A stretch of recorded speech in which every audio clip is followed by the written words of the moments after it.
What is going on, YouTube? Andrew Miller from Hook'emHeadlines.com coming back at y'all today with a video that we'll kind of use to wrap up summer workouts. Look forward a little bit to the fall, but I want to talk some of the biggest winners of summer workouts and just some of the players too. I'll add this part at the end, but some of the players that were mentioned multiple times and just sounds like a lot of the teammates and coaches have confidence in them from what we heard during Big 12 Media Days earlier this week. But yeah, I want to give about 5 or 6 players. There's going to be 3 honorable mentions and then 3 players that I wanted to mention among the biggest winners from summer workouts. I posted an article at the site yesterday talking about some of these guys that whether it was because they just really knocked it out in the weight room, they got their body right, added necessary weights, or just are in a great spot heading into fall camp. 3 guys that I think really made a lot of the right moves to position themselves well heading into fall camp. But yeah, let's go ahead and start with some of the honorable mentions here. And before I get into this, I want to say that some of this data was just taken away. Texas published their kind of post-summer roster for Big 12 Media Days here earlier this week. You got some of the updated player measurements, weights, that sort of stuff. Some interesting takeaways from that. But let's go ahead and start off here. One of the more striking changes in weight for any of the Texas players on this post-summer roster came from Sydir Mitchell, freshman defensive lineman. Didn't hear a ton in the way of just reports or anything that we were hearing or reading from Mitchell during summer workouts.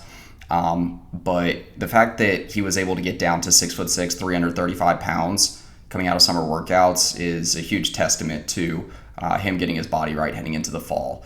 It was talked about a little bit during spring ball that Mitchell needed to at least get down to work, in the conditioning program this summer, be able to carry his weight as well as he possibly could to take significant reps. Mainly when Texas leaves the Big 12 for the SEC next year.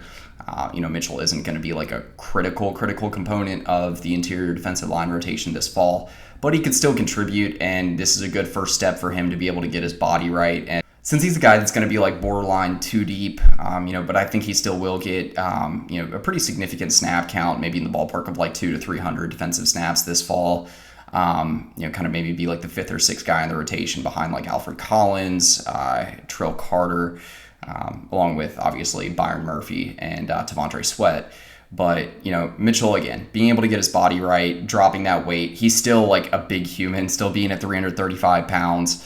Doesn't mean that he's going to get pushed off the ball or anything, but this guy's got a really high motor, and pretty evened out strength, and I just think that dropping what he'd get 25 pounds was a good move for him. The next one up here among the honorable mentions is Johntay Cook, another true freshman that enrolled early during the spring. Cook added about 5 or 10 pounds during summer workouts. I believe he arrived on campus this spring around 175 pounds at 6 feet tall.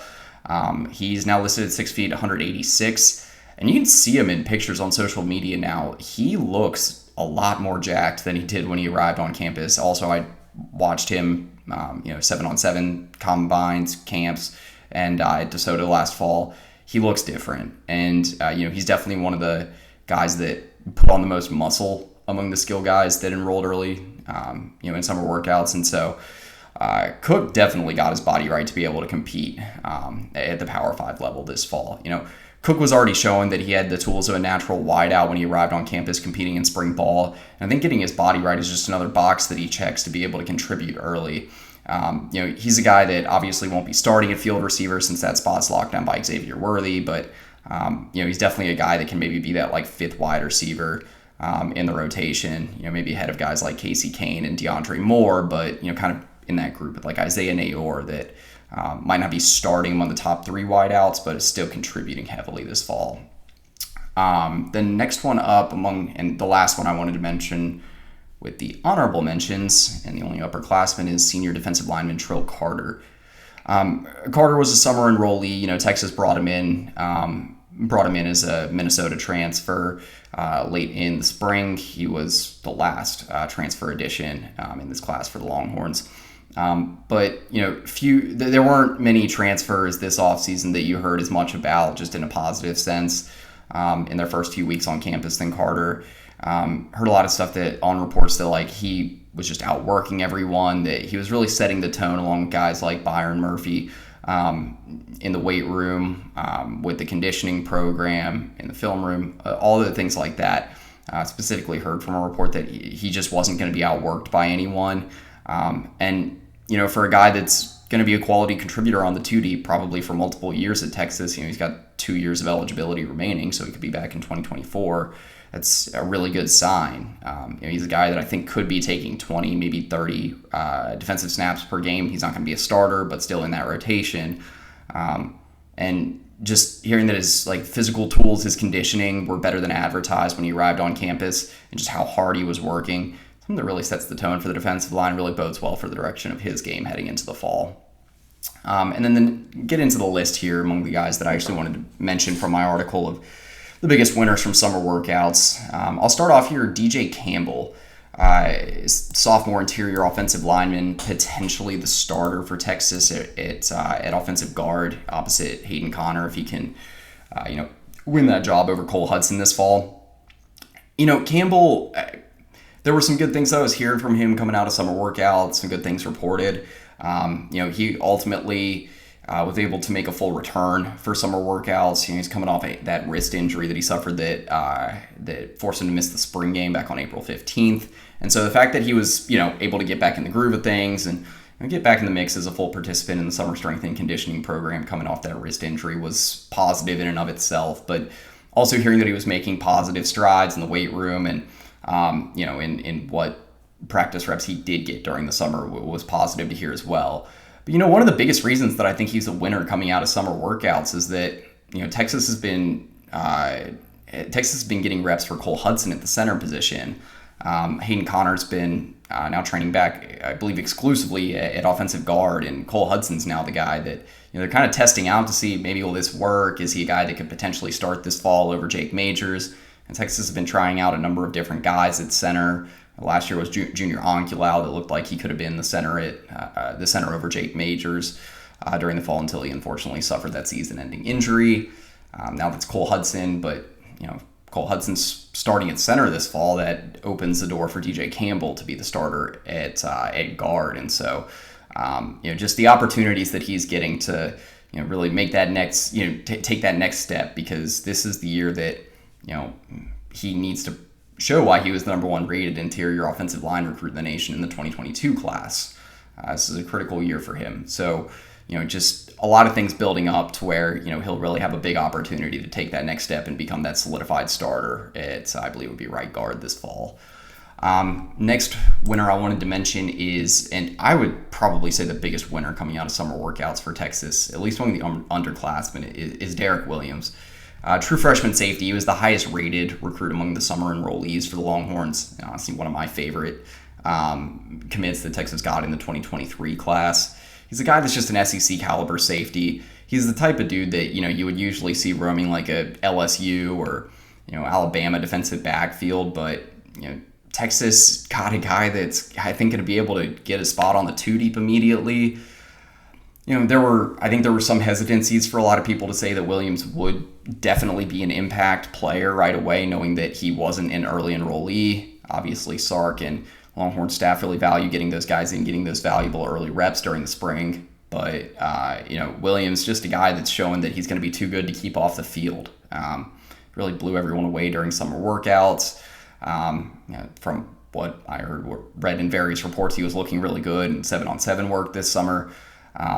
Instincts are good, and his physical tools are off the charts. He's a guy, I believe, on the updated roster he's listed like 6'2", 190 pounds, and that is definitely big enough for him to be able to compete on the field this fall. And so, like I said, just the generic vibe I'm getting from him is that he's going to be a player that just is pushing for starting reps by the end of the season if he's not starting already. But he's just going to be really, really important for Texas to have at the safety position, especially, be overlooking some of the past issues for Jalen Catalon. If I said I wasn't cautionary, at least about his health heading into the fall. And so, again, Texas having that depth and kind of like long-term impactability from a guy that's an all Big 12 and all SEC caliber safety like Derek Williams is just huge. And then last one that I wanted to mention among the winners from summer workouts, and someone that I've mentioned here and there, is Warren Roberson, former four-star safety recruit out of Red Oak High School. Roberson, another summer enrollee for the Longhorns. He's a late cycle addition. Texas flipped him from TCU in like late January, early February. And I'd say if there's anyone from the summer enrollees among the true freshmen that has surpassed expectations during the summer, just putting two and two together here, it's probably Warren Roberson.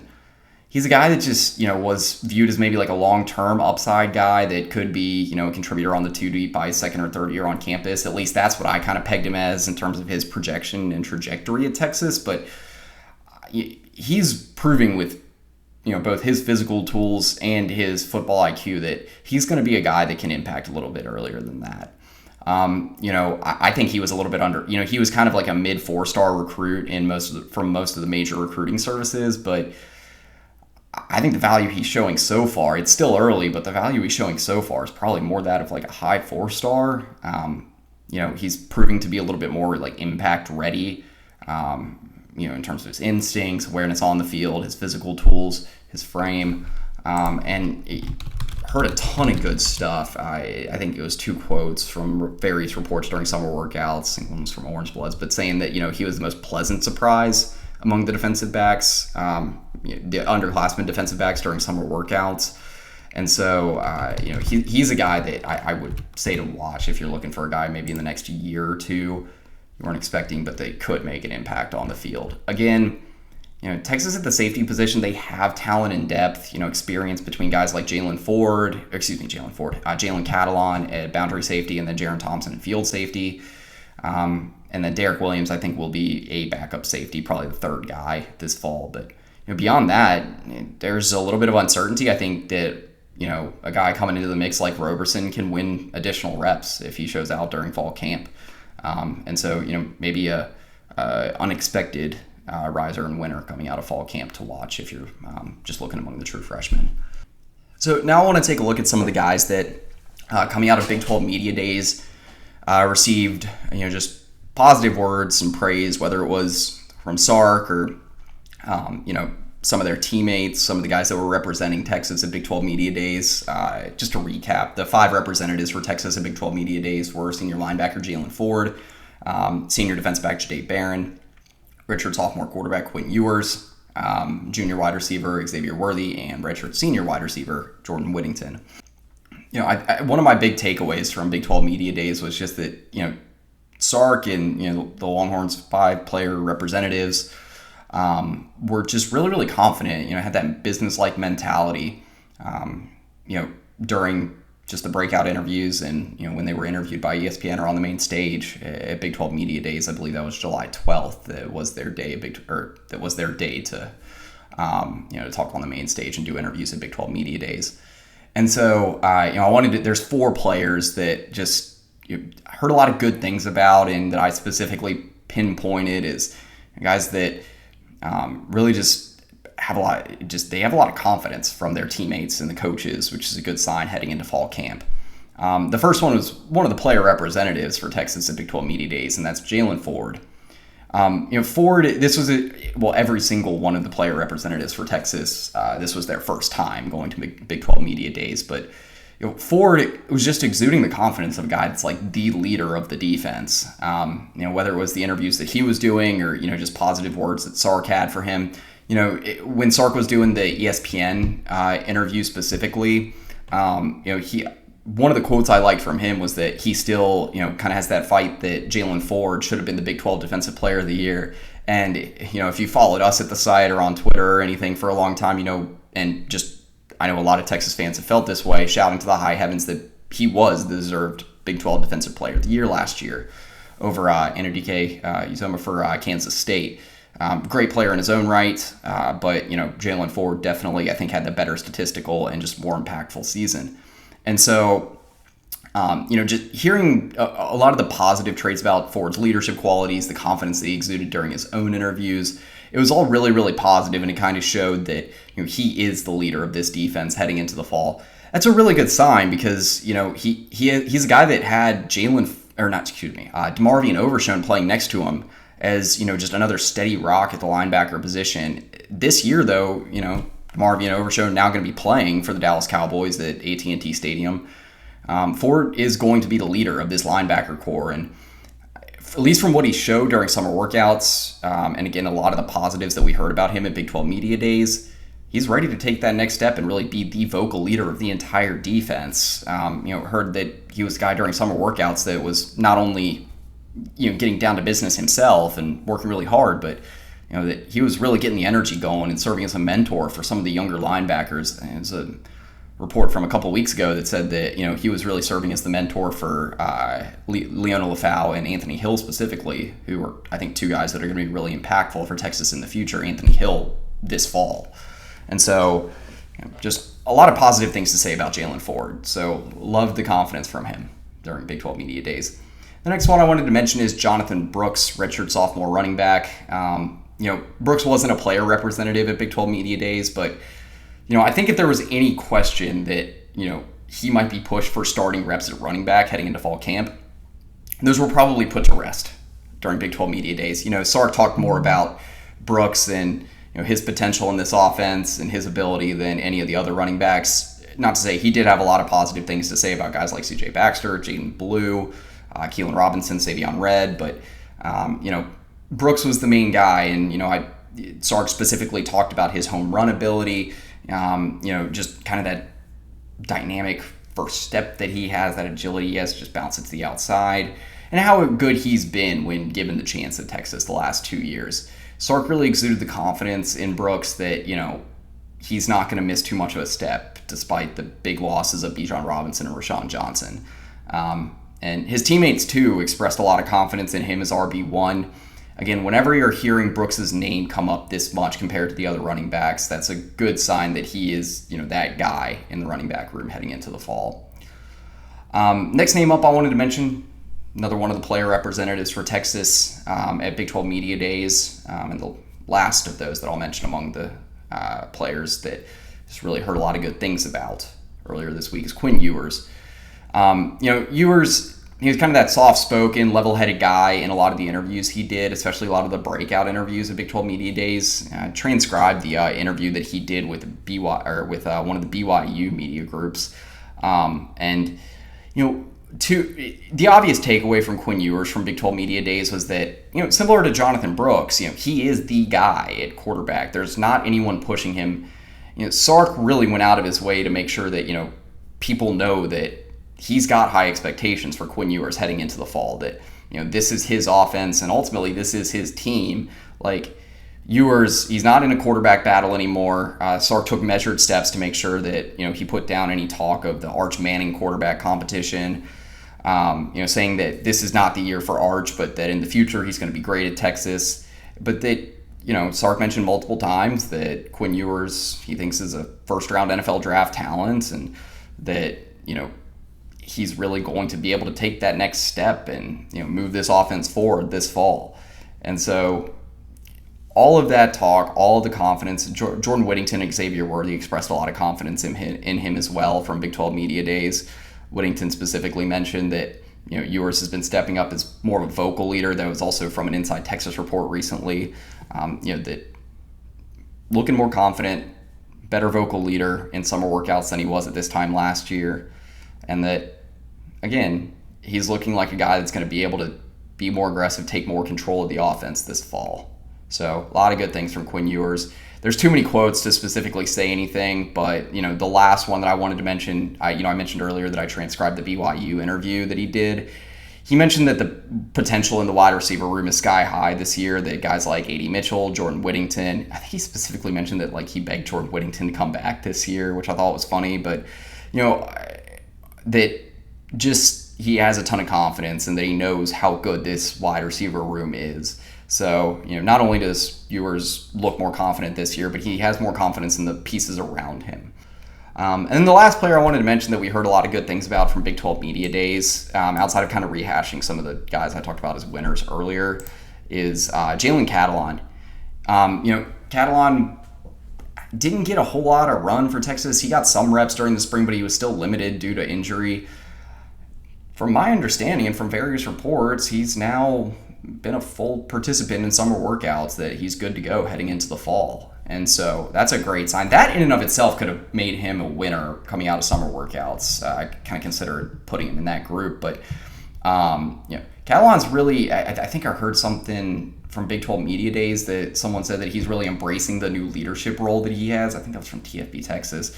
But basically just saying that, like, Catalon is going to be one of the guys that is leading the way for this talented, just ultra deep defensive backfield that Texas has heading into the fall. And, for a guy that wasn't a full participant during spring ball, and, from my understanding, wasn't a full participant throughout all of summer workouts, to, really be transitioning this smoothly into the program and, to show this experience, proven production that he has under his belt, and help kind of move along some of these younger guys and, really serve as a leader for the secondary specifically, is huge. I mean, obviously we've seen what Catalon can do on the field when he's healthy at Arkansas, but, it translating that to Texas, coming to a new program after spending so long in Fayetteville, and like I said, being able to adjust to being in this locker room and serving as a leader for, again, so many talented defensive backs, is critical. I mean, if Catalon is healthy for most or all of this season, that's going to make a huge difference for Texas.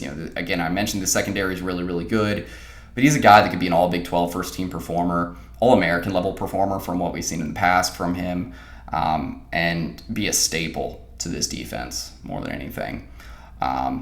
But yeah, I mentioned a second ago I wanted to rehash some of the winners from summer workouts, just that I heard positive things about from Big 12 Media Days. I said the biggest winner from summer workouts, I think, is Derek Williams. I did an article at the site the other day talking about a quote from Jahdae Barron at Big 12 Media Days. I'll link that article in the description below, but we're just talking, I think it was, Barron mentioned that Williams' football IQ is quote-unquote amazing. And that, he's just a guy that, in terms of awareness, instincts on the field, physical tools, maybe not physical tools, I don't think that was part of it. Yeah, just awareness, instincts, that sort of stuff. Barron said that Williams reminds him of Jalen Catalon. That's a huge compliment, because obviously Williams, as I mentioned a moment ago, has the physical tools to be an elite safety in college football, but showing those instincts and that awareness, that football IQ, just within the first couple of months of arriving on campus, speaks to how well-rounded of a player he already is. I just think it's adding up to him being just too good for Sark and Pete Kwiatkowski to keep him off the field for too long this fall. And then the other player, Johntay Cook, I mentioned just as a winner from summer workouts, because I think he got his body right and really looks the part heading into the fall of an impact wide receiver, despite him being a true freshman.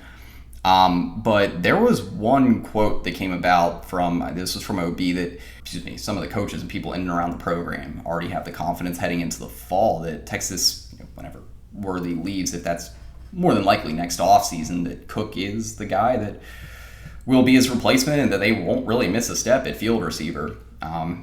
Specifically, the quote was that Johntay Cook is basically a clone of how Worthy plays on the field. I believe that sentiment was echoed from Jordan Whittington as well.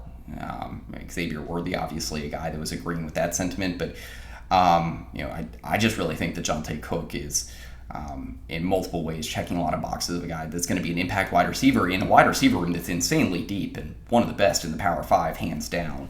I think PFF ranked Texas's wide receiver room as the second best in the country behind, I think it was Ohio State. And so, obviously, that says a lot when a guy that's as young as Johntay Cook is ready to be, an impactful piece of the wide receiver room right away. And so, all in all, there's a lot of guys here. I guess Manny Muhammad would be another one that I would say. He along with Warren Roberson and Derek Williams, Austin Jordan. Those were the three that Quinn Ewers specifically cited among the young defensive backs that were standing out to him. And so just another reason why Warren Roberson was a big winner coming out of the summer workouts. But, Manny Muhammad is another guy that seems to have made a lot of strides since he arrived on campus during the spring semester. So, obviously, with all the access that you have during Big 12 Media Days, I did a couple interviews, biggest one of which I put on the site. I did with Sam Acho.